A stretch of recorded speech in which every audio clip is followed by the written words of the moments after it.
ตอนนั้นสกมวยสิงเสียมันเจอเพื่อ อันนั้นได้เจอเฮาเจออันมวยอ้อมน้อยก่อน หอมหน่อย เจออ้อมน้อยอันอยู่อัน อยู่ลาวอยู่ไทย อยู่ไทยเด้ ว่า อันอุดรสถานี โอ้ เขาไปทำมิตรทำปนิตต้น เขา เขา ได้น็อกคนที่ บ่ได้นกเลย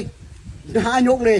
ชนะ ไป คะแนนว่ะชนะบ่ ชนะเลย ชนะคะแนน อืม โอ้โห ชนะคะแนน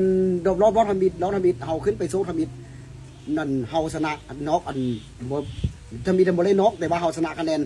รอบที่2มาเฮาไปเจอกับคนลำบุรีอีกคนหนึงตอนนั้นเฮาลงซ้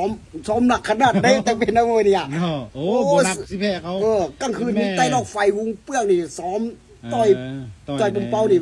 แบบนี้เท่โอ้โห อันตราย ดำตัวเฮานี่ซัมซิตี้เลยเฮาคู่มือนี่ สิ่งเข้มขัดดิ อันปี2022นี่นะเฮาเตรียมไปอ่ะ ว่า เขาหมายไว้เรียบร้อยแล้วอ่ะ 32เนาะ อืม เจอกับเพิ่นมันตะวันซ้ายบ่เจอ อ๋อ อ๋อ แต่ว่าตะกี้เขาเป็นมวยรอง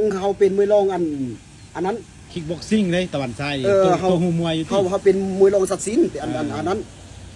มันปราศัยนะ เขาเอิ้นปราศัย แต่ว่า2000 แต่ว่าเขาเป็นรุ่นพี่เขาเป็นรุ่นน้อง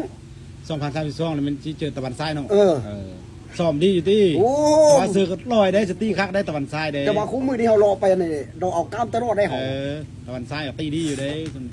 ดาวถ้าเบิ่งซ้อมเฮาได้ก็ได้ เขาก็คิดว่า เขาได้ เขาก็คิดว่าเขาสิไปเขาอุ่น เสียหน้าประเทศ เอ ได้ อเขาก็คิดว่าสิไปเขาอุ่นละคู่มือนี่เขาตีตลาดอุ่นละ เอา คู่ ก็ มือ ได้ ใช่เข็มขัด3เส้นอันนี้ เออ นั่นแหละ2คะแนน โอ้เฮาพัดตอนปีกี้ก้นนั่นแหละครับบ้านเฮานักเพิ่นสูบหนูเลยเฮา